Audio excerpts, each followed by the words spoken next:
Hey everyone, tonight we're delving into the chilling disappearance of Rachel Prescott, a Border Patrol agent who vanished during a routine solo patrol in 1995.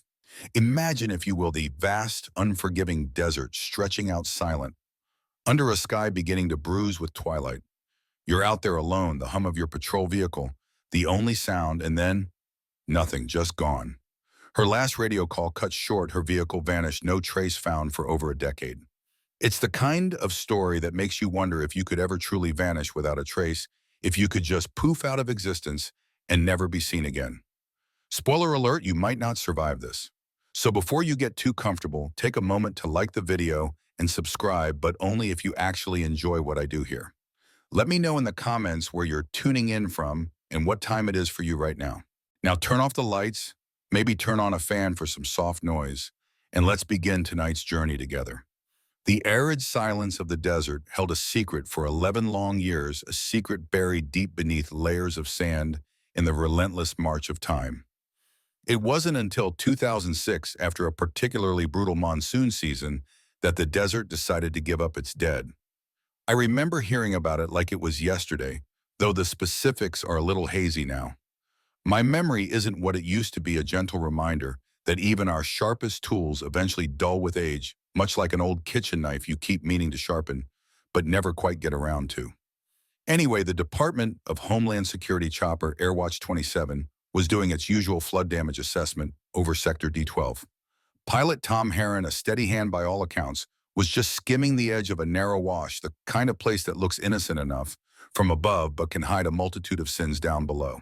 His co-pilot, probably bored out of his mind with the endless expanse of brown, suddenly caught something. It was faint, dull, but undeniably metallic, glinting in the late afternoon sun. The ridge of a roof rack, he said. A vehicle half buried, a crooked metal tooth in the desert's sandy maw. Tom, bless his thorough heart, circled once more, probably muttering something like, "Is that a mirage, or did I forget my reading glasses again?" Turns out it wasn't a mirage. The side panel, faded almost beyond recognition, bore the ghosted emblem of the U.S. Border Patrol. Can you imagine that chill, 11 years just sitting there, silently screaming in its story? The door code, mostly flaked away by sun and sand, still managed to offer a legible clue. 7. Tom keyed the radio, his voice probably a lot less relaxed than mine is right now. "Dispatch, this is Airwatch 27. I've got visual on a buried unit off grid line 38 near mile marker 81. Code on the door reads 207, possible Sector 5 vehicle. Requesting ground confirmation." That radio call, short and to the point, was the first whisper that brought Rachel Prescott back into the light. It's fascinating, isn't it, how something as mundane as a routine patrol can hide such a deep, disturbing secret, only for an equally routine aerial scan to uncover it? It's a bit like how we as a society sometimes gloss over the deeper implications of certain phrases like the illusion of control, which is a fun one to chew on if you're ever feeling particularly philosophical at 3 a.m. The sheer unlikelihood of it all, that this specific vehicle, after all that time, would be unearthed by chance, feels almost fated. Or maybe just incredibly unlucky for whoever thought they'd buried their secrets deep enough. I often wonder, when I see something utterly unexpected, if there's some grand overarching design to it, or if it's just the universe throwing dice. Most likely the latter, and we're just along for the bumpy ride. It's a good thing I generally prefer to stick to my quiet corner and narrate rather than, say, go exploring abandoned desert washes. My knees aren't what they used to be, and I'm pretty sure my adventurous spirit packed its bags and moved to a warmer climate about 10 years ago. By the time Dana Reich, a woman whose boots seemed to know the soft desert dirt better than her office shoes, stepped out of her Tahoe, the scene was already a carefully orchestrated ballet of orange tape and sun-bleached DHS uniforms. The perimeter was cordoned off, a scatter of personnel, moving with a purpose born of grim familiarity. Her boots, probably expensive, but undoubtedly covered in the kind of dust that just sticks, sank slightly with each step as she crossed toward the excavation site. She paused near a crew crouched around the vehicle's rear, a posture that screamed, "We found something, and it's not good." The Chevy Suburban, a workhorse of a vehicle, lay half swallowed by the earth, its front end tilted downward into the wash, like a tired beast finally succumbing to gravity. A A backhoe sat idle nearby, its metallic arms, silent witnesses, while two men with shovels, their movements almost reverent, worked the rear wheel wells. It's always the little details that get you, isn't it? The tailgate still bore the sticker, remnants of a patrol unit faded so badly that the numbers had to be traced with a gloved finger to make them out. Imagine the grim determination it would take to slowly trace those faint outlines, knowing what it meant. The field tech, probably the one who had spent far too long squinting at ancient glue residue, confirmed what dispatch had already relayed. Unit 4207 had been reported missing in June 1995. This wasn't some random abandoned vehicle. This was the vehicle. Superintendent Lim Brewer, a man whose brow was perpetually shaded by his wide-brimmed campaign hat, stood off to the side, arms folded in almost theatrical pose of authority. He spotted Dana giving a nod that was more perfunctory than polite, the kind of nod that says, "I acknowledge your presence, but don't expect a cookie."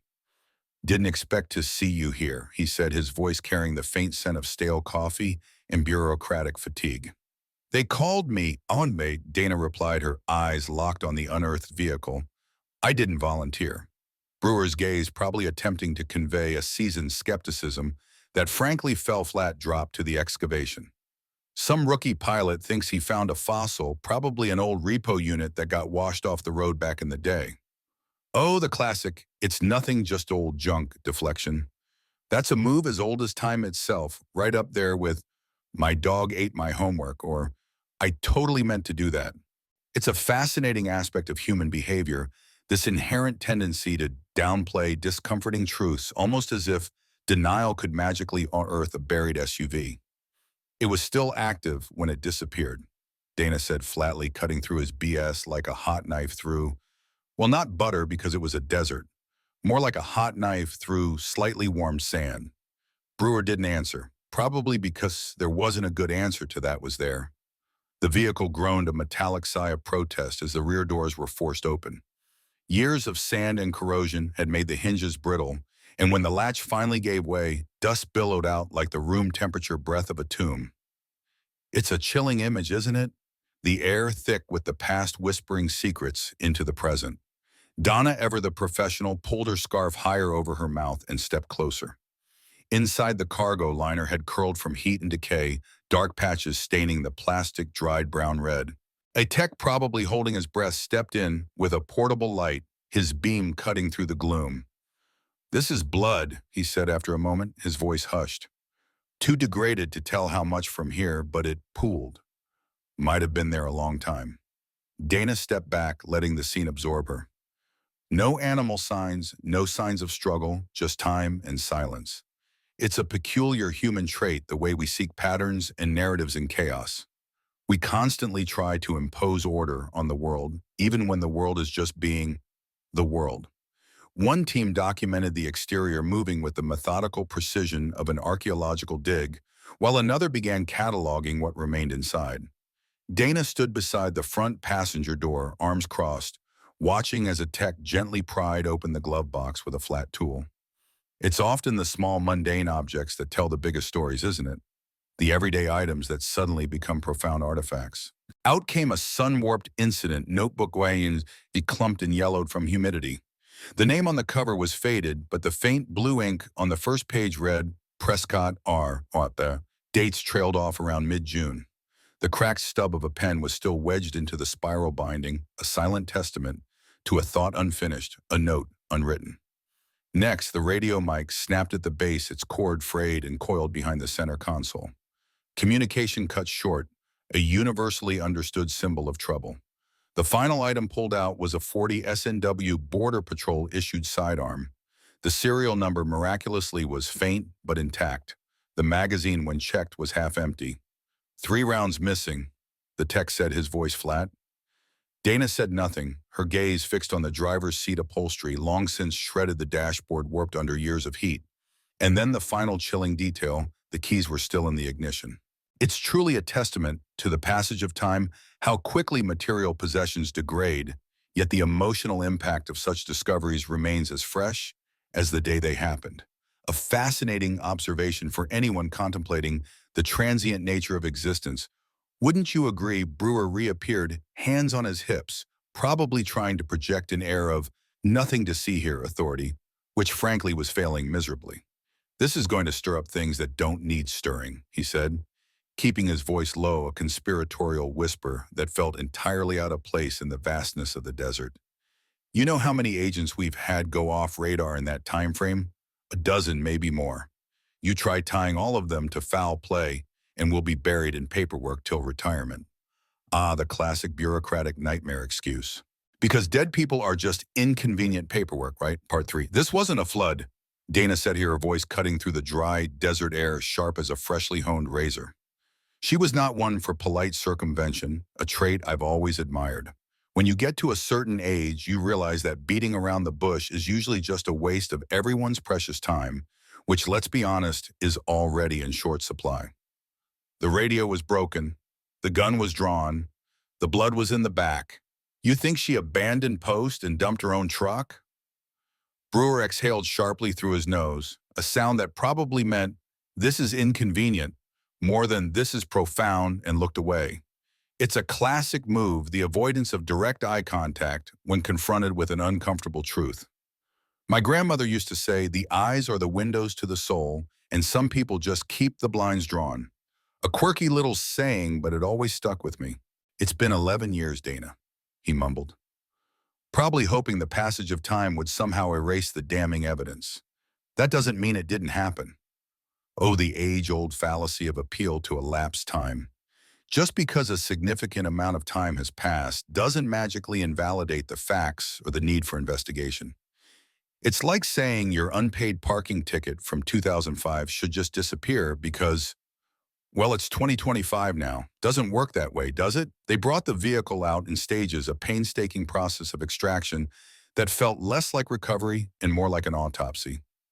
Dana watched from the edge of the perimeter, a silent sentinel, as they hooked cables through the rear axle, inching the Suburban up and onto a waiting flatbed. The silence around the operation was thick, not the usual casual chatter or idle talk you'd expect from a crew. It was the kind of silence that suggests everyone present knew they were dealing with something profoundly unsettling. A junior tech, probably still wide-eyed and green behind the ears, approached her. "You want the log entries tagged separately?" he asked, trying to sound professional, but probably just hoping he wasn't about to touch something gross. She nodded. "Yeah, bag the whole book. Trace anything you can on the pen, too." He hesitated, fidgeting slightly. "There's an ID number scratched into the back of the notebook. Not sure if it's a case file or a radio call. Could be something."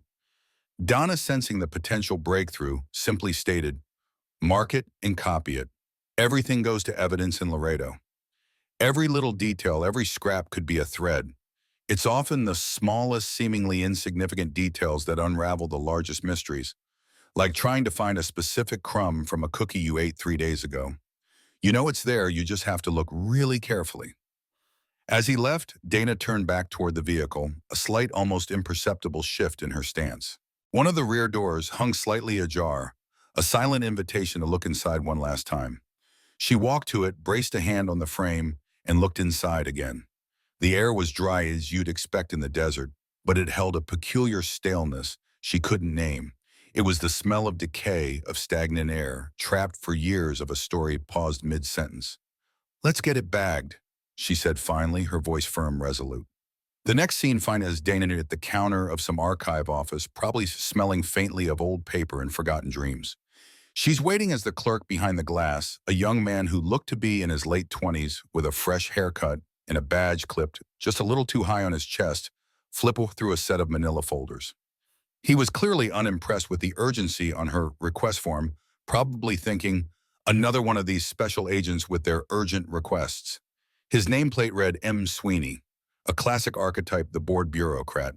"You said Border Patrol Unit 4207, he asked, a frown creasing his brow, as if the numbers themselves were causing him discomfort. "That's right, Rachel Prescott," Dana confirmed, her voice leaving no room for doubt. Sweeney muttered something under his breath, probably a complaint about his life choices, and turned around to a low cabinet filled with even more old paper. After a minute that probably felt like an hour to Dana, he returned with a slim file and set it in the tray between them. "That's all we've got it from 95. Most of it's on microfiche, but that poll's been in limbo since we moved storage to the new annex." The classic government efficiency explanation. It's somewhere just not here, and also it's really old. Dana flipped it open. It was thinner than expected, 4 pages, maybe 5, not including the standard onboarding forms. So little for a life gone missing. She was fresh from Del Rio, Sweeney added, probably trying to sound helpful now that he'd actually found something. Assigned to Sector J near Loma Alta, solo vehicle patrol, just a few weeks in before she disappeared. The casualness of his tone was almost unsettling. You have her patrol rotation, Dana asked ever the meticulous investigator. Sweeney shook his head. That would be in the detail rosters. You'll need to request it through dispatch archives. He paused, probably for dramatic effect, or maybe just to take a breath. But fair warning, they usually push back on pre-2000 pulls. Says it jams the system. Ah, the old system limitations excuse. It's a convenient one, isn't it? It's a bit like how some people avoid doing laundry by claiming the washing machine has a temperamental sensor. The truth in this academic phraseology is often obscured by the bureaucratic imperative of minimal effort. What a hoot. Part 4. Donna sat at a back desk in the archive room, the air probably thick with the scent of decaying paper and forgotten history. She was hunched over a worn printout of Sector J's radio log from June 17, 1995. This wasn't some sleek digital display.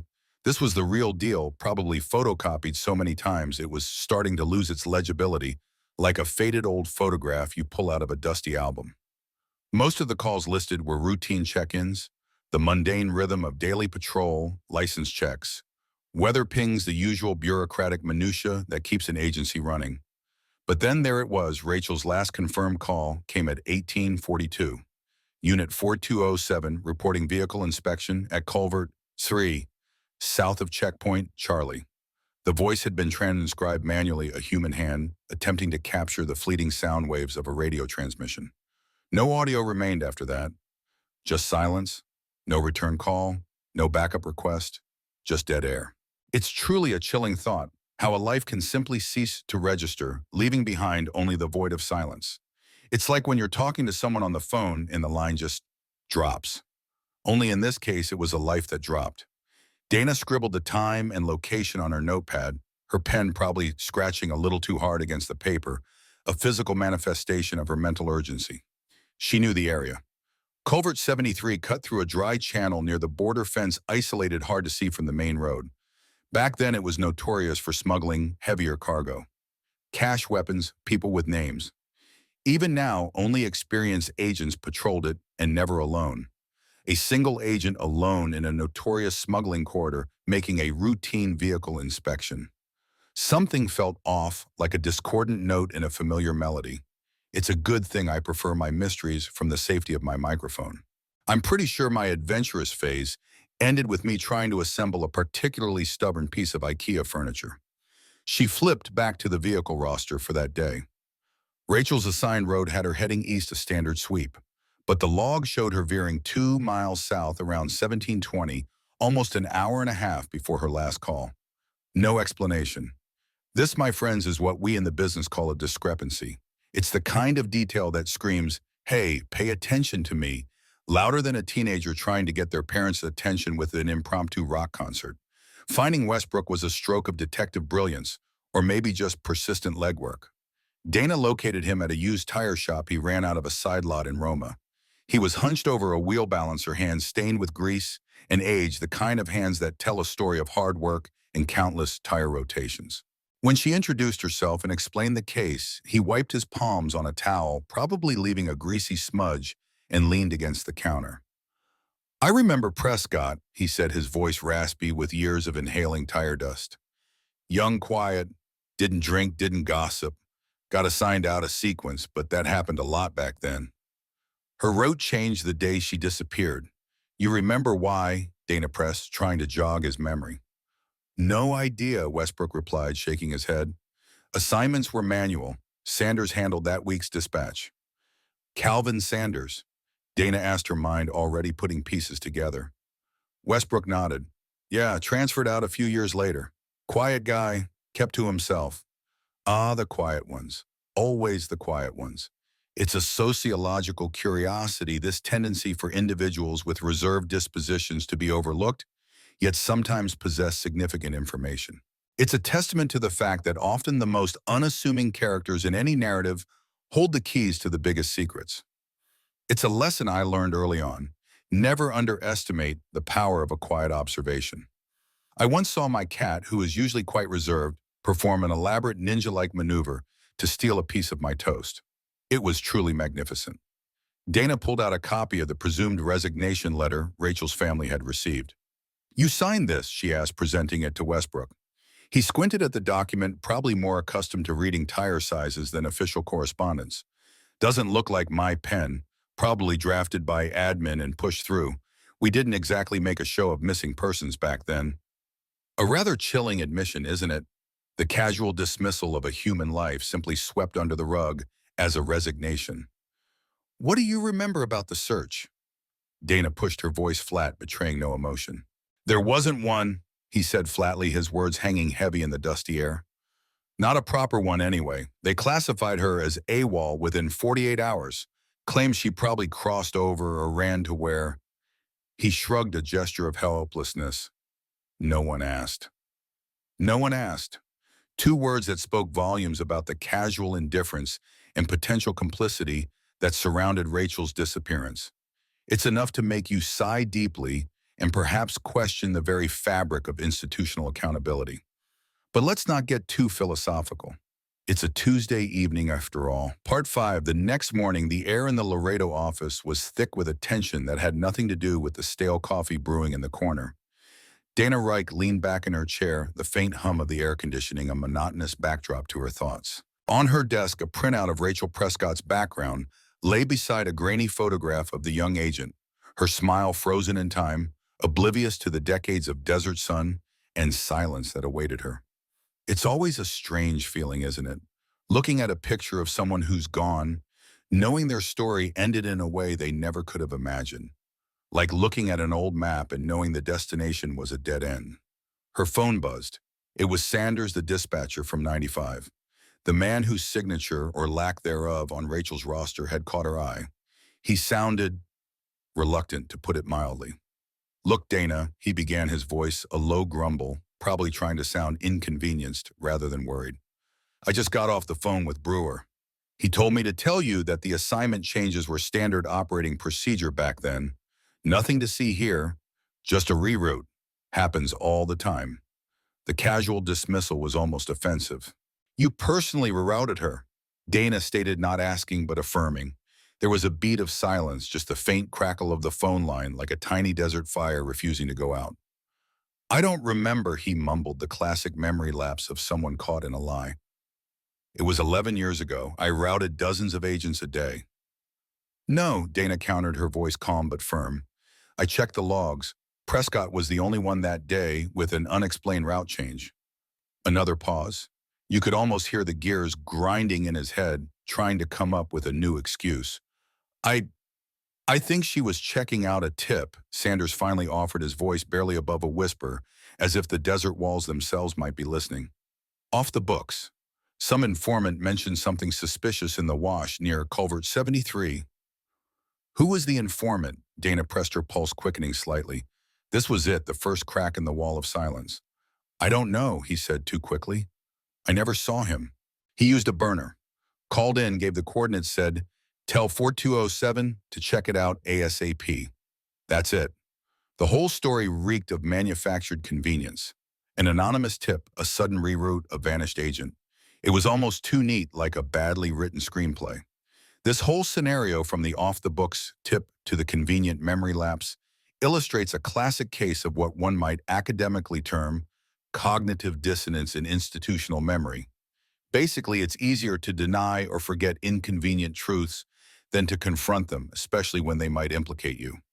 "And you never wrote any of this down?" Dana asked, incredulous. "No official report of a tip. It was unofficial," Sanders protested, suddenly finding his voice a little too loud now.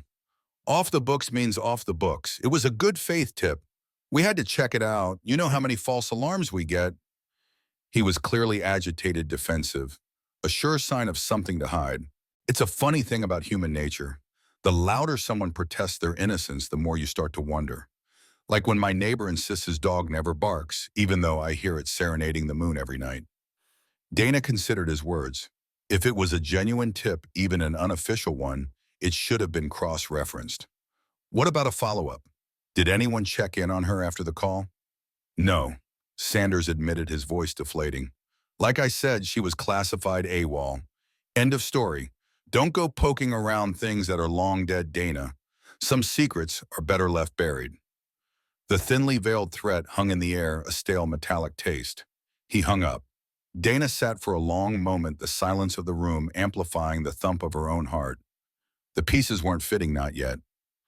Why the rewrote? Why the unofficial tip? Why the immediate classification of AWOL? Why the swift closure? It wasn't just a missing person. It was a cover-up. The weight of those 11 years of Rachel's silent disappearance pressed down on her.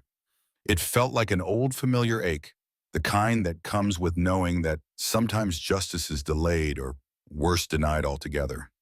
It reminded me of a time when I misplaced my favorite pair of socks, and for months I just assumed they were gone forever. Then one day there they were, hiding in the back of a drawer I'd sworn I'd checked 100 times. Only this wasn't socks. This was a life. She picked up the phone and dialed internal affairs. She knew this was going to be an uphill battle, a slow, grinding fight against a system that preferred its secrets undisturbed. But something about Rachel Prescott, about the way her story had been dismissed, resonated deep within Dana. It wasn't just a case anymore. It was a personal affront to everything she believed in. The fight for truth, she realized, often begins not with a bang, but with a quiet, stubborn refusal to let sleeping dogs lie. And sometimes those dogs have been asleep for a very, very long time. Part 6. The Internal Affairs Office felt less like a place of investigation and more like a mausoleum for forgotten grievances. Fluorescent lights hummed with a somnolent drone, casting a sickly yellow glow over stacks of files that probably hadn't seen the light of day since the invention of the internet. Dana found herself across a chipped laminate desk from Agent Davies, a man whose weary eyes seemed to have witnessed every flavor of bureaucratic malfeasance.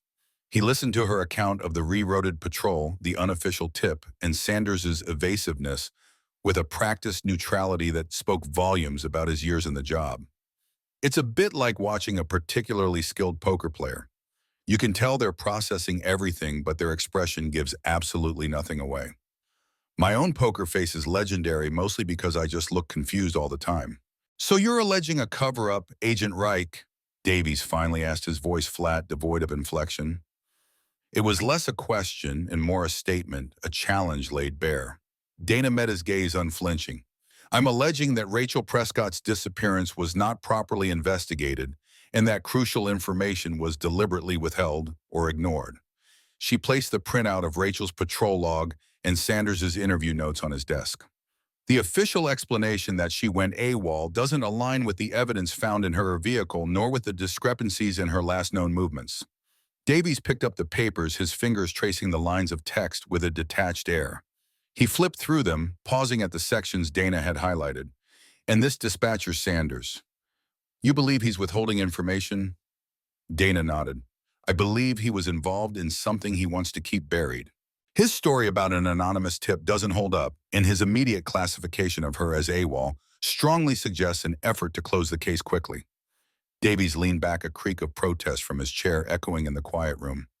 Lieutenant Reich, you understand the implications of what you're suggesting? Reopening a case this old, especially one involving an agent's disappearance, is a massive undertaking. It ties up resources, creates negative publicity, and can undermine public trust in the agency. The classic institutional aversion to self-reflection. It's a fascinating socio-psychological phenomenon, this tendency for organizations to prioritize their external image over internal accountability, especially when past errors are concerned. It's like when I try to avoid looking at my bank statement after a particularly enthusiastic online shopping spree. It's less painful to just not know. Undermining public trust would be allowing a possible murder to go uninvestigated because it's inconvenient. Dana retorted, her voice sharper now. We owe it to Rachel Prescott and to every agent who puts their life on the line to find out what happened. Davies sighed, a long, weary exhalation that seemed to carry the weight of all the unsolved cases in his office.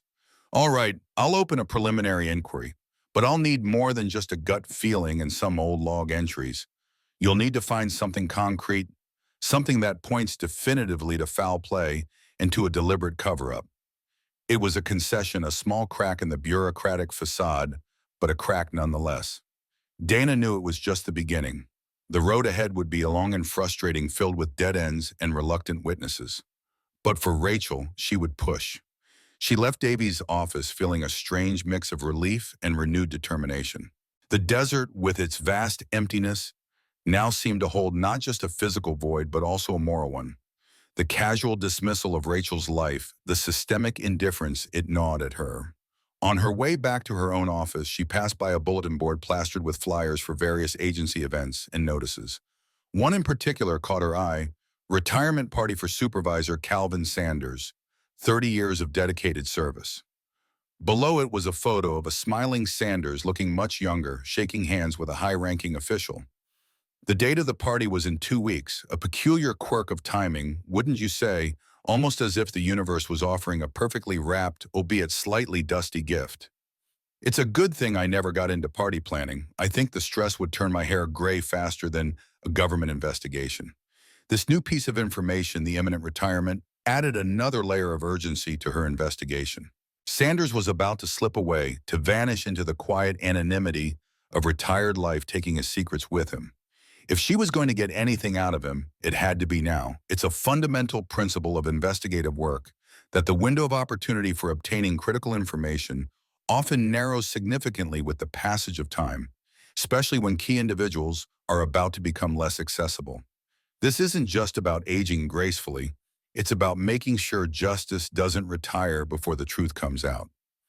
Part 7, the retirement party for Calvin Sanders, was held in a nondescript function room at a local community center, smelling faintly of stale potpourri and lukewarm instant coffee. Banners proclaiming 30 years of service hung a little crooked in a sparse crowd of current and retired agents milled about making polite small talk. It felt less like a celebration and more like a quiet farewell to a footnote in bureaucratic history.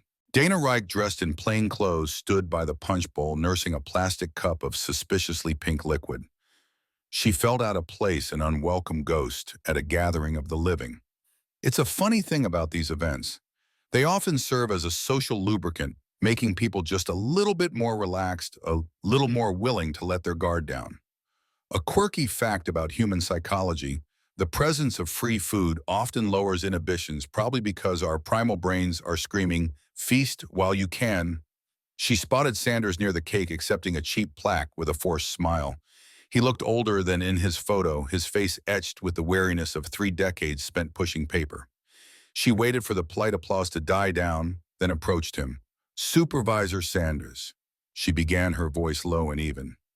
"Agent Donna Reich. We spoke on the phone yesterday." Sanders's smile faltered, replaced by a flicker of annoyance and recognition. He probably thought he was done with her. "Agent Reich," he said, his tone clipped. "I thought we covered everything yesterday. I'm retiring, you know, looking forward to some peace and quiet." He gestured vaguely at the room as if to say, "Can't you see I'm busy being congratulated? I just have a few more questions about Rachel Prescott." Dana pressed, ignoring his thinly veiled dismissal. She watched his eyes, searching for any tell, any sign of discomfort. They darted away for a brief moment, then settled back on her, a practiced blankness. "I told you I don't remember the specifics. It was a long time ago, so many calls, so many agents." He paused, probably trying to sound reasonable. "It's just not fair to bring this up now. Let the poor girl rest." "Rest where, Supervisor?" Dana countered, her voice hardening slightly. "In an unmarked grave in the desert while her file sits gathering dust." The comment hit home, his jaw tightened, a muscle twitching in his cheek. He looked around nervously, as if worried someone might overhear. "Listen, Agent," he whispered, leaning in closer. "There are things you don't understand. Back then it was a different world. We had pressures. Sometimes you had to make tough calls for the greater good." Dana almost scoffed. "The greater good of covering up a missing agent." "It wasn't a cover-up," he hissed, his voice rising, drawing a glance from a nearby Jenny. He quickly lowered it again. "It was damage control. We had a problem, a serious problem, and Rachel, She got caught in it. This was it. He was finally cracking. The concept of emergent systemic pathology applies here. Sometimes individual actions seemingly minor coalesce into larger dysfunctional patterns within an organization leading to unintended and often detrimental outcomes. Or as I like to put it, one tiny screw loose can lead to the whole thing falling apart. What kind of problem? Dana pushed, trying to keep her voice calm, coaxing him, not pushing him away. He hesitated, his eyes scanning the room as if searching for an escape route. An operation, he mumbled so low she almost missed it. A very sensitive one. It went sideways. What operation? She asked. He shook his head, his face a mask of fear. I can't. I can't. They'll come for me. Who? Donna asked, the word a whisper. Before he could answer, a portly man in a too-tight suit clapped Sanders heartily on the back, pulling him into another conversation about retirement plans. The moment was gone. Sanders gave Dana a wide fake smile, then turned his back, effectively ending their discussion. Dana watched him go, the image of his fearful eyes seared into her memory. An operation, sensitive, went sideways. They'll come for me. His words echoed in her mind, forming a chilling mosaic. It was clear now that Rachel Prescott wasn't just a casualty of a bad day. She was caught in something much larger, much darker. The fear in Sanders's eyes wasn't just the fear of bureaucratic reprimand, it was the fear of something far more dangerous. It's funny how even after all these years, people still live with secrets, letting them fester inside, until a well-placed question can bring them bubbling to the surface. It reminds me of the time I finally decided to clean out my garage. So many old boxes, so many forgotten memories, and a surprising number of spiders. Part 8. The desert with its vast and different expanse held its secrets tightly, but Dana Reich was determined to pry them open, one reluctant confession at a time. After the frustrating encounter with Sanders, her focus shifted to the operation he'd vaguely alluded to. She spent the next few days holed up in her office, a warren of file cabinets and blinking computer screens, making call after call, chasing down leads that felt thinner than the desert air. It's a testament to human perseverance, isn't it? The sheer stubbornness required to chip away at a wall of silence, knowing that each chip might yield nothing. I sometimes feel that way when I'm trying to open a particularly stubborn jar of pickles. Her first break came from a retired agent named Miller, who after much cajoling and a promise of anonymity revealed a critical piece of the puzzle. There was talk. Miller's voice had crackled over the phone, laced with the static of time and reluctance. Whispers about a black sand operation, highly classified, run by a joint task force, Border Patrol, DEA, maybe even some shadowy types from another agency. It was supposed to be a major sting targeting a new cartel pipeline coming through that area. He paused, a weighty silence stretching across the line. Prescott, she might have stumbled onto it. Black sand. The name itself was chilling, evoking images of clandestine activities under the cover of darkness. A joint task force operating outside normal channels explained the lack of official paperwork, the swift classification of AWOL. This wasn't just a simple disappearance. It was a ghost in the machine, a deliberate erasure. Dana pulled up old news articles from 1995 focusing on drug busts and cartel activity in the region. There were a few large-scale seizures reported around that time, but nothing that seemed to directly link to Rachel's specific location or the Black Sand moniker. It was a frustrating exercise, like trying to piece together a shattered mirror with only a few fragments. The most unnerving part was Miller's warning. They didn't like loose ends, especially when millions of dollars and powerful people were involved. If she saw something, if she knew something, they wouldn't have hesitated. The implication hung heavy in the air. Rachel Prescott wasn't just missing, she was silenced. This casual disregard for human life in the pursuit of larger objectives is a classic example of what is academically referred to as moral disengagement within hierarchical structures. Basically, when you're a part of a big organization, it's easier to justify bad things if you tell yourself it's for the greater good, or if you can distance yourself from the direct consequences. It's a very common human failing, right up there with leaving one sock in the laundry basket. She decided to revisit Culvert 73. This time she went alone, armed with a detailed map and a grim determination. The desert shimmered under the intense sun, a vast, empty canvas that swallowed sounds and secrets whole. The culvert itself was a concrete tunnel, dusty and choked with tumbleweeds cutting beneath a seldom-used dirt road. It was exactly the kind of place where something clandestine could happen out of sight, out of mind. As she walked the length of the culvert, her boots crunching on gravel, she thought about Rachel, a young agent, probably eager to make a difference alone in this desolate landscape. Then she saw it. Not immediately, not obviously, but tucked away in a shallow indentation beneath the culvert's mouth, partially obscured by wind-blown sand and scrub brush. A small tarnished metal object. She knelt, brushing away the sand with careful hands, revealing a worn silver-plated Zippo lighter. It was old, the silver almost black with age, but on its side faintly etched were two intertwined initials, JP. Dana pocketed the lighter. A new lead, small but tangible. It was a bit like finding a single puzzle piece after searching for years, and even though it's just one piece, it suggests there's an entire picture waiting to be revealed. And who doesn't love a good puzzle? Part 9. The Zippo lighter with its faded JP initials felt oddly heavy in Dana's palm, a tangible link to a past shrouded in secrecy. Back in her office, she ran the initials through every database she could access. Retired agents, active agents, informants, even known cartel associates. Nothing. It was like searching for a needle in a haystack made of sand. It's a common frustration in detective work. This feeling of hitting a wall, isn't it?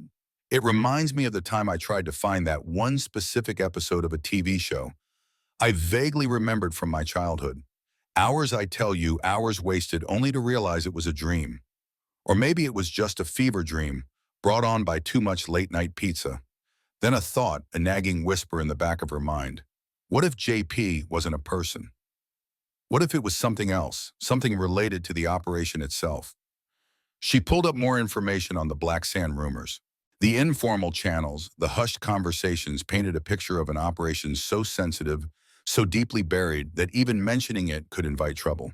She found a single oblique reference in an unclassified internal memo from 1990 that's buried deep within a digital archive of old reports.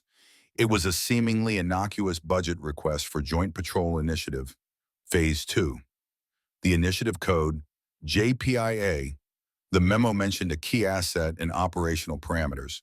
Not much, but enough to pique her interest. What if JP stood for Joint Patrol?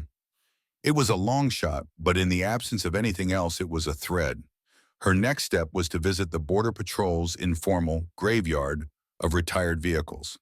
Every agency has one, a dusty lot filled with the ghosts of workhorses past waiting to be salvaged or sold for scrap. It's a testament to how much stuff we accumulate, isn't it? And how much of it ends up just sitting there gathering dust. The lot was a desolate expanse of faded paint and flat tires, a silent monument to countless miles patrolled. She spent hours walking the rows, her eyes scanning for anything unusual, anything that might connect to black sand or Rachel. The sun beat down relentlessly, making the metal shimmer with heat haze.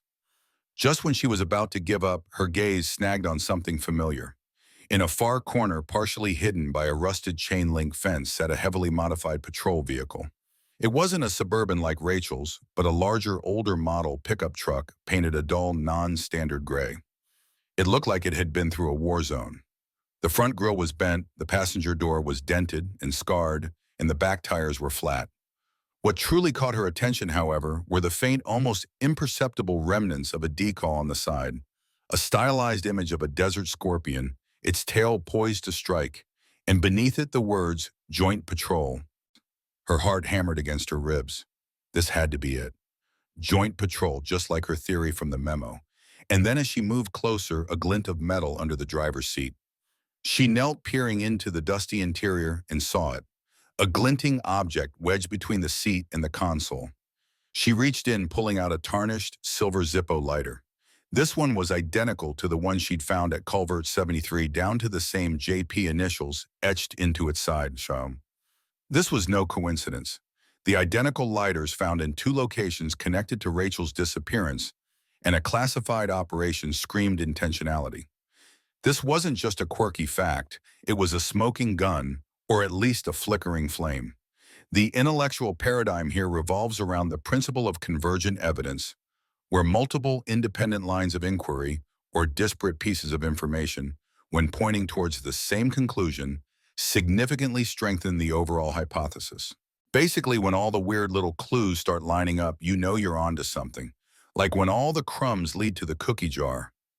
It means someone's been snacking. She noted the truck's VIN number and immediately called Davies back at Internal Affairs. His phone rang several times before he picked up his voice, sounding annoyed, probably thinking she was just calling to complain about something mundane. "Agent Reich, is this urgent?" he asked, a sigh clearly audible in the background.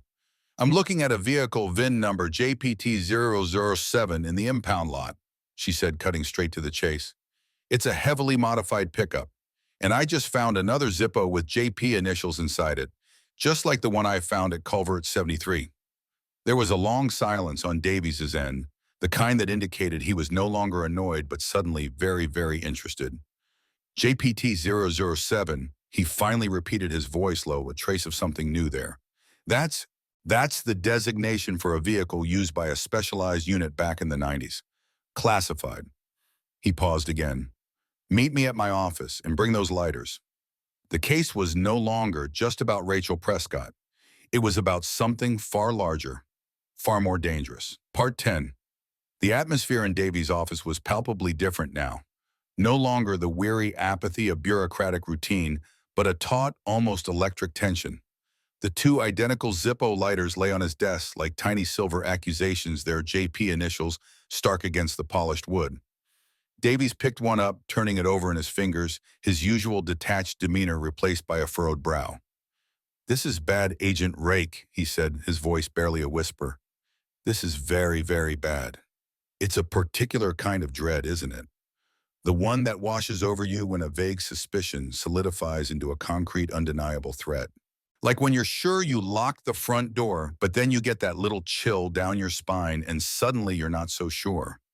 He explained the significance of the JPT vehicle designation. Joint Patrol Task Force.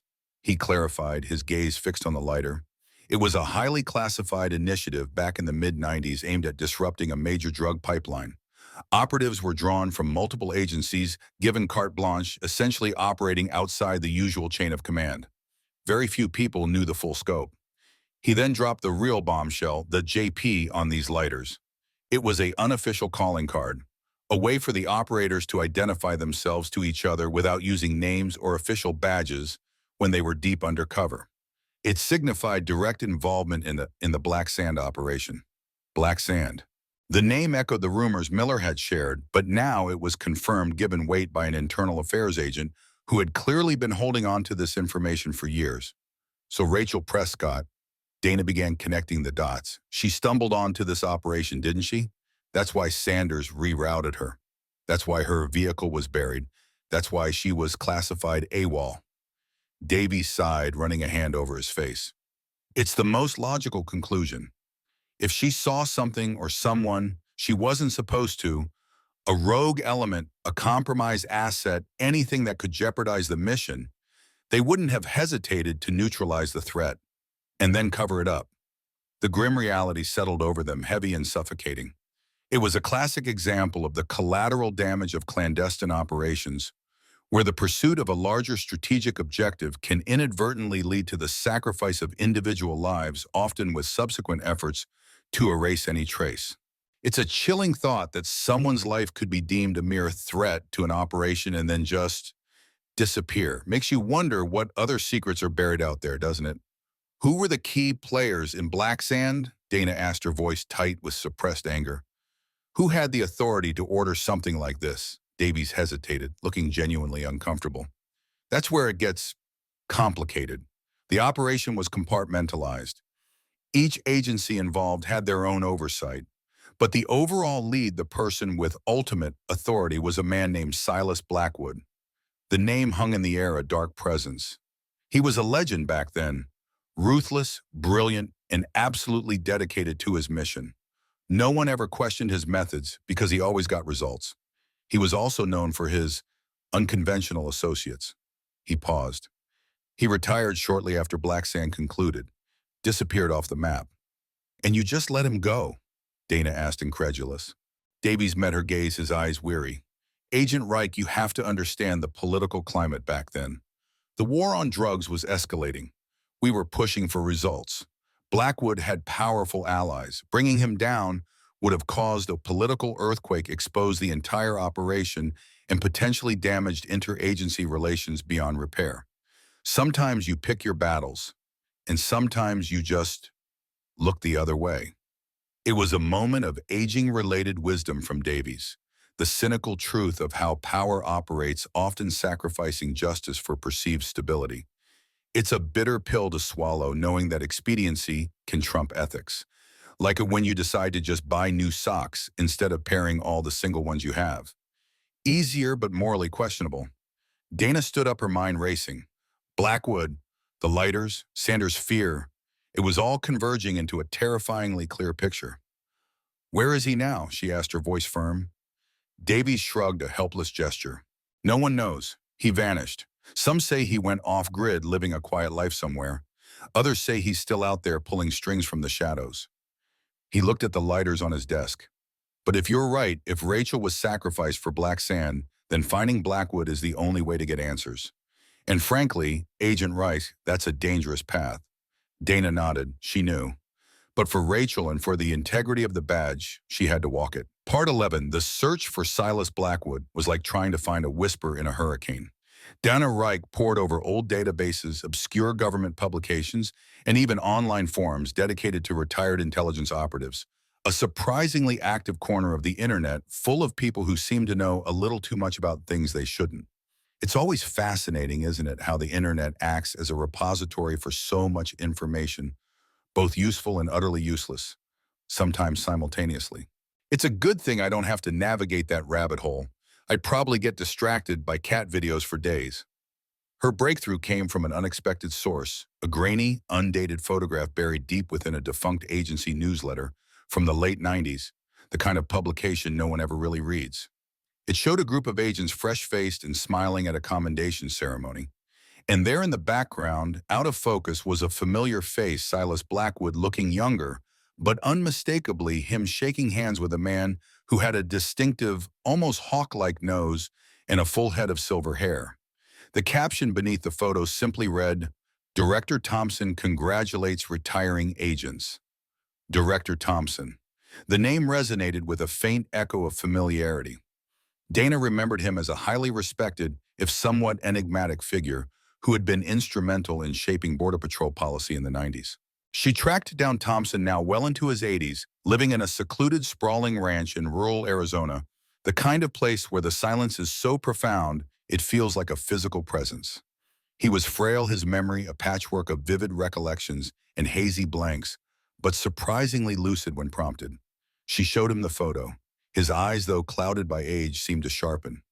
"Silas," he murmured, his voice raspy, a distant memory stirring. "A force of nature. Absolutely brilliant, but dangerous." Dana pressed him about black sand. Thompson's expression darkened, a shadow passing over his face. "A necessary evil." He finally admitted, his gaze drifting towards the distant horizon. "The cartels were bleeding us dry. We needed a new approach." Blackwood delivered. "What about Rachel Prescott?" Dana asked, her voice soft, careful not to startle the fragile memories. Thompson sighed, a long, mournful sound. "Ah, Prescott. A good agent. Dedicated. She was caught in the crossfire, I'm afraid." "Crossfire," Dana prompted, urging him gently. "She stumbled upon a critical piece of the operation." Thompson explained, his voice gaining a little strength, as if the memory was pulling him back. "A mole, someone deep inside the cartel, but also with ties to our own side. A double agent feeding us intel. Blackwood had been cultivating him for months. Prescott, she saw him during a rendezvous near Culvert 73. She didn't know who he was, just that he was with the Border Patrol vehicle and clearly not an agent." The pieces clicked into place, forming a horrific mosaic. Rachel hadn't been killed by the cartel. She'd been killed by friendly fire, or rather by those within her own organization who deemed her an unacceptable risk to a vital classified operation. This is a classic illustration of the ethical dilemma posed by the utilitarian calculus in covert operations, where the perceived greater good of a mission can override individual moral considerations, leading to tragic outcomes. It's a messy business, this intelligence stuff, far messier than trying to organize a sock drawer. Silas Blackwood handled it himself. Thompson continued, his voice barely audible now, as if the confession was draining his last reserves of energy. He believed in absolute operational security. No loose ends. He regretted it, I think, but he believed it was necessary to protect the asset and the mission. He paused, a faraway look in his eyes. He left shortly after, said he couldn't live with the ghosts, went to ground. The lighters, he had them specially made for his core team, a reminder of their loyalty, I suppose, and a subtle threat. A subtle threat. That explained the lingering fear in Sanders' voice. The lighters weren't just symbols, they were a warning. Do you know where he went? Dana asked, almost afraid to breathe. Thompson shook his head slowly. No, he was a ghost before he even vanished, but he loved the desert. Said it was the only place where he could think clearly. He had a cabin somewhere deep in the Big Bend country. Remote. Untraceable. He closed his eyes, his voice fading to a whisper. He was a man who lived by his own rules, and he carried his own burdens. Dana thanked him, her mind reeling.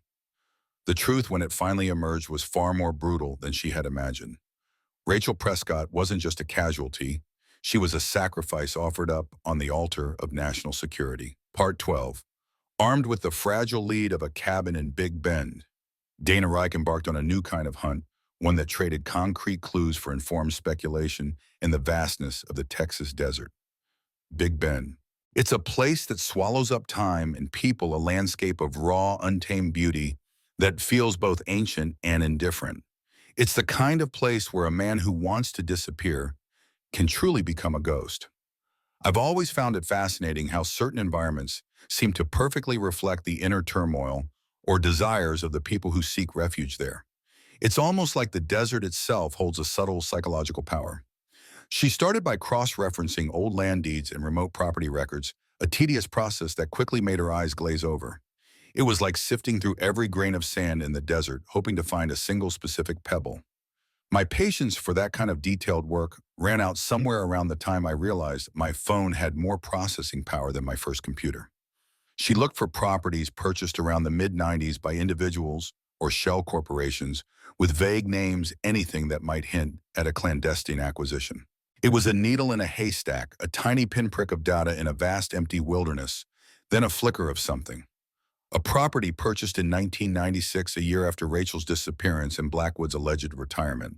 The buyer was listed as B. Silas Holdings, LLC, a name generic enough to be suspicious, but with Silas tucked right in there, almost a defiant signature. The property itself was a sprawling, undeveloped parcel deep within the most isolated reaches of Big Bend, miles from the nearest paved road. No utilities, no existing structures noted. Just raw land, rugged and unforgiving. It was exactly the kind of place a man like Blackwood would choose to vanish into. She contacted local law enforcement in the nearest small town, a place so small it probably had more tumbleweeds than residents. The sheriff, a man named Brody, whose voice sounded like he chewed gravel for breakfast, was initially reluctant to help.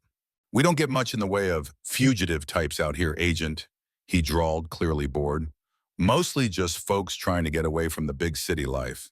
Dana explained the situation, omitting the more sensitive details, focusing on Blackwood's classification as a person of interest in a cold case.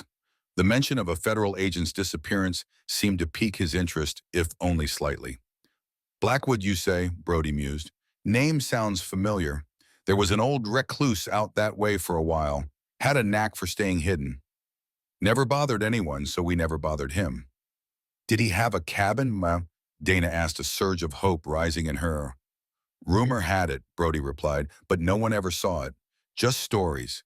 He'd come into town once in a blue moon for supplies, always paid in cash. Kept to himself. Haven't seen him in years, though." The sheriff pulled up some old aerial maps, surprisingly detailed for such a remote area.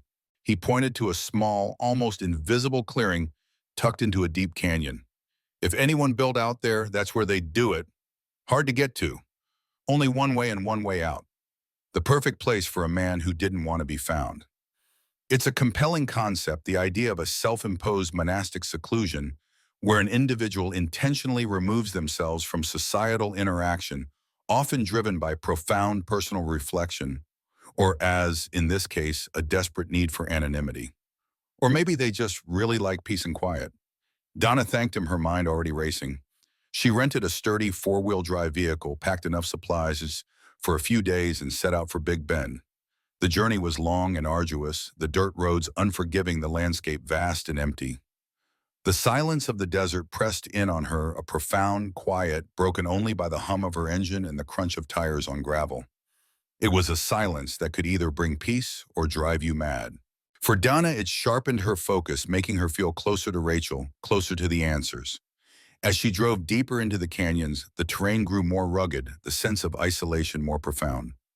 The sun began its slow descent, painting the sky in fiery hues of orange and purple. The air grew cooler, and the stars began to emerge, countless pinpricks of light in the deepening blue. She finally reached the coordinates the sheriff had given her. Before her, nestled almost perfectly into the landscape, was a small stone cabin built with such care that it seemed to grow organically from the earth. A wisp of smoke curled lazily from its chimney, a silent invitation or perhaps a warning. She had found Silas Blackwood. The moment was almost surreal, the culmination of years of unanswered questions distilled into a single isolated dwelling in the middle of nowhere. My own greatest adventure these days is finding matching socks, so this really puts things into perspective. Part 13. The wisp of smoke curling from the chimney of Blackwood's cabin was the only sign of life in the vast, silent expanse of the Big Bend Desert. Dana parked her vehicle a discreet distance away, just out of sight, over a low ridge, killed the engine, and let the silence wash over her. It was the kind of silence that amplifies every rustle of wind, every distant cry of a nocturnal animal, making her own heartbeat feel impossibly loud. The scent of wood smoke, dry and comforting, hung faintly in the cool evening air. This was it, the culmination of a years-long journey ending here in the middle of nowhere with a man who had vanished from the world, leaving a trail of questions in his wake. My own brave endeavors usually involve confronting a particularly stubborn cobweb in the corner of my living room, so I can only imagine the adrenaline she was feeling. She approached the cabin slowly, her footsteps barely disturbing the gravel, her hand instinctively resting on the sidearm, holstered at her hip. The cabin itself was small, meticulously constructed from local stone and timber, blending seamlessly into the rugged landscape. A single window, dark and opaque, stared out like an unblinking eye. There was no visible path, just a worn trail leading to the heavy wooden door. It spoke of a deliberate desire for isolation, a man who truly wanted to be left alone. She raised her hand and knocked, the sound surprisingly loud in the stillness. A long moment passed, and then the door creaked open. Silas Blackwood stood framed in the doorway, a silhouette against the dim light within. He was older, of course, his once sharp features softened by time, and a thick, unkempt beard that was streaked with gray. His eyes, however, still held a piercing intensity, eyes that had seen too much, done too much. He didn't look surprised to see her, more resigned, as if he had been expecting this knock for years. "Agent Reich, I presume," he said, his voice a low rumble, surprisingly calm. No shock, no denial. He knew why she was there. "Mr. Blackwood," Dana replied, her voice steady, "we need to talk about Rachel Prescott." He nodded slowly, then stepped aside, gesturing for her to enter. The cabin's interior was Spartan, but meticulously kept. A rough-hewn table, a single chair, a cot neatly made, and a stone fireplace that radiated a gentle warmth. Books lined a makeshift shelf, their spines worn and faded. The air smelled of wood smoke and old paper, a surprisingly comforting blend. He gestured to the chair, and Dana took it, keeping her gaze fixed on him as he settled onto the edge of his cot. "I imagine you've put quite a few pieces together," Blackwood said, his voice surprisingly gentle, almost weary. "Thompson talked, didn't he?" Dana nodded. "And Sanders, and the lighters." Blackwood's eyes flickered to the Zippo she had placed on the table, a silent acknowledgement. "Rachel Prescott," he began, his voice taking on a narrative cadence as if he had rehearsed this moment countless times in the long desert nights. "A good agent, too good perhaps. She was in the wrong place at the wrong time. Our asset, a cartel lieutenant we'd flipped, was meeting with us near Culvert 73. It was a high-stakes exchange. He was providing intel on a major shipment, and we were confirming his bona fides. Rachel saw him," Dana interjected, recalling Thompson's words. Blackwood nodded. "She saw him getting into one of our modified vehicles. She didn't recognize it as Border Patrol. It was too altered for that. She thought it was a cartel vehicle, a violation of her patrol area. She called it in, and she started to approach. He paused, his gaze distant, lost in the memory. Our asset panicked. He thought he'd been compromised. He pulled his weapon. Rachel pulled hers. It was a split-second decision. We couldn't let the asset be exposed. The entire Black Sand operation, years of work, millions of dollars, countless lives dependent on that intel. It would have unraveled. She was collateral. The word hung in the air, cold and clinical. Collateral. Dana felt a surge of nausea. To reduce a life, a dedicated agent, to a mere obstacle, to a piece of collateral. It was a chilling testament to the dehumanization inherent in securitized narratives, where individuals become abstract units within a larger, self-justifying system. It's like when you're building a Lego castle and you accidentally step on a tiny brick and you think, oh, well, it's just one brick. But that one brick might have been the key to the whole thing. You killed her, Dana stated, not a question but a grim accusation. Blackwood met her gaze, his eyes devoid of emotion, a blank slate. I did what was necessary to protect the mission, to protect the lives of countless others who would have died if that pipeline hadn't been shut down.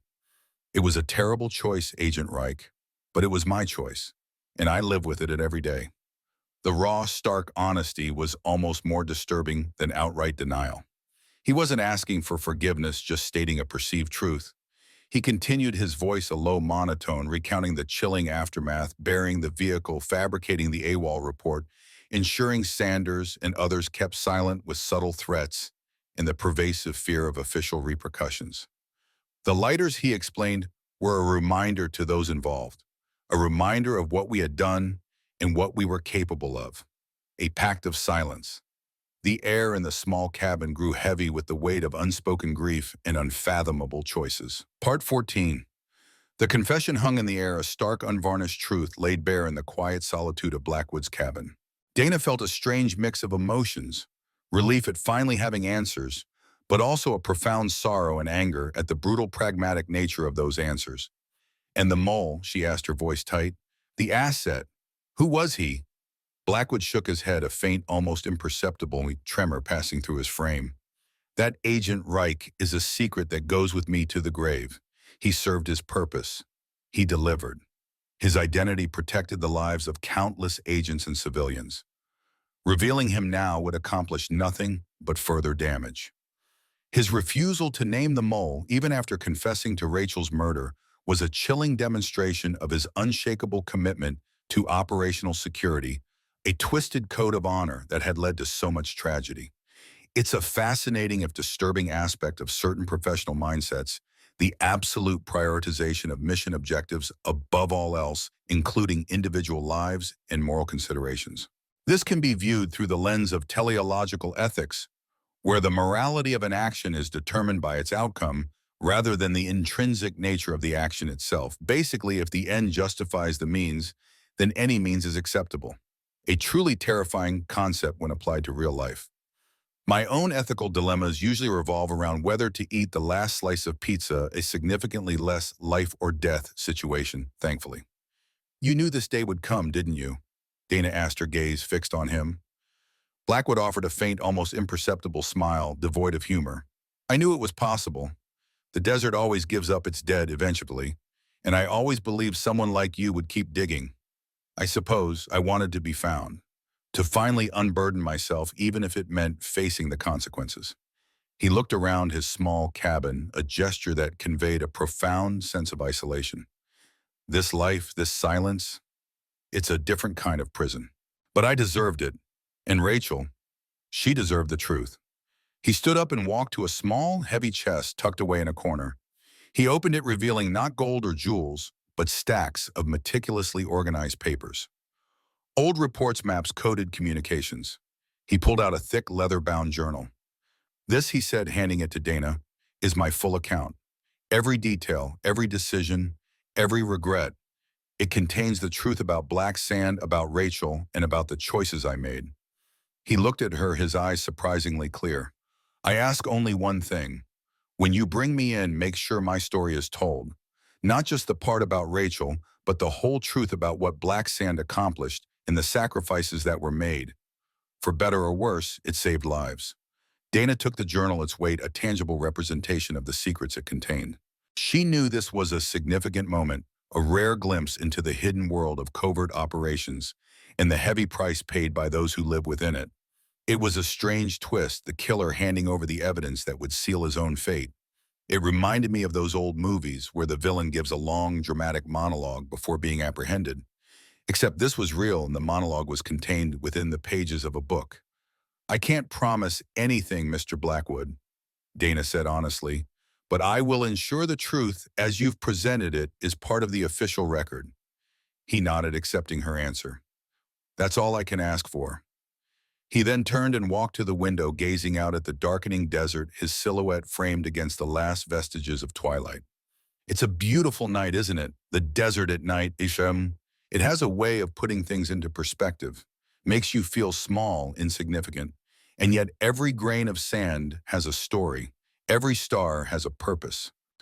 It was a moment of unexpected aging-related wisdom, a reflection on life in its vastness from a man who had lived a life defined by dark choices.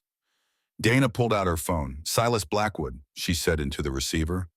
Her voice steady. "I have him. He's at his cabin in Big Bend, and he's ready to come in." The weight of those words, the culmination of 11 years of silence and an intense investigation, felt immense. She looked at the journal in her hand, then at Blackwood standing stoically by the window. The long night in the desert was just beginning, and with it the long process of unraveling and revealing a truth that had been buried for far too long. The desert, once a silent tomb, was finally ready to speak. Part 15. The desert night deepened, the vast canvas of stars above sparkling with an intensity rarely seen in the light-polluted world. The air grew crisp, carrying the faint scent of creosote and distant dust. As the first hint of flashing lights appeared on the horizon, slowly growing brighter, as they navigated the rough terrain, a strange sense of calm settled over the scene. The long wait for justice, for truth, was finally drawing to a close. It's a bit like waiting for a particularly slow-motion train to arrive at the station. You know it's coming, but the journey feels interminable. My own experiences with waiting usually involve impatient queues at the grocery store, which I assure you are far less dramatic. Donna stood beside Blackwood, both silhouetted against the approaching headlights. He remained stoic, his gaze fixed on the lights, a man ready to face the consequences of his choices. There was no defiance, no regret, just a profound sense of acceptance. The vehicles, a mix of Border Patrol and internal affairs units, pulled up their dust trails, settling slowly in the still air. Uniformed agents and plainclothes officers emerged, their faces grim, their movements precise. Davies was among them, his expression a complex mix of relief and solemnity. "Silas Blackwood," Davies stated, his voice formal, official. "You're under arrest for the murder of Agent Rachel Prescott." Blackwood offered no resistance, simply raising his hands, allowing himself to be cuffed. The metallic click of the handcuffs echoed in the quiet night, a stark punctuation mark to a life defined by dark decisions. As they led him away, he turned his head, his eyes meeting Dana's for a brief moment. There was no malice, no accusation, just a silent acknowledgement of the journey they had both undertaken to reach this desolate patch of desert. Dana watched him go, the weight of the journal in her hands a palpable presence. It contained not just a confession, but a window into a world of moral ambiguity, where lines blurred and choices were made that had devastating, far-reaching consequences. It spoke of a time when the greater good was invoked to justify unspeakable acts, a fascinating historical period that offers much for reflection on the evolution of governmental oversight in covert operations. It's a reminder that even noble intentions can be corrupted by unchecked power and a lack of accountability. Like that time I tried to bake a healthy cake and somehow managed to turn it into a dense, inedible brick. Good intentions, questionable execution. The processing of the scene was methodical, efficient. The cabin was searched, its sparse contents documented. The journal, Blackwood's testament, was carefully sealed and marked for evidence. Donna knew the legal battle ahead would be unweighing and arduous. Blackwood's defense would undoubtedly argue the necessity of his actions, the context of the Black Sand operation, the millions of dollars and countless lives potentially saved. It would be a messy public airing of dirty laundry, but it was a necessary one. Rachel Prescott deserved that much. As the sun began to paint the eastern sky with soft hues of orange and pink, the desert slowly reawakened. The air grew warmer, and the distant calls of birds replaced the hum of human activity. Dana stood alone for a moment, looking out over the vast landscape that had held Rachel's secret for so long. She thought of Rachel, a young agent with a future ahead of her, swallowed by the very system she had sworn to protect. It was a profound reminder that even in the pursuit of justice, there are often unseen casualties, innocent lives caught in the gears of larger conflicts. It's a harsh lesson, one that life often teaches us as we grow older. Not every story has a happy ending, and not every wrong can be entirely righted. The case of Rachel Prescott, once a cold file dismissed as a mere AWOL, was now open, bleeding out its painful truth for the world to see. It was a story of sacrifice, of secrets, and ultimately of a stubborn refusal to let the past remain buried. As she climbed back into her vehicle, the rising sun illuminating the vast silent desert, Dana felt a weariness settle deep into her bones, but also a quiet sense of accomplishment. The desert had spoken, and Rachel Prescott's voice after all these years had finally been heard. The lights around us are probably dimming now, aren't they? The soft hum of your fan, if you turned it on, might be the only sound left. Take a deep breath. Let the story settle like dust motes in a shaft of moonlight. Remember that even in the darkest corners, where secrets whisper and truths hide, there are always those who will seek the light. And sometimes, just sometimes, they find it. May your night be peaceful and your dreams be free of the desert's long shadows.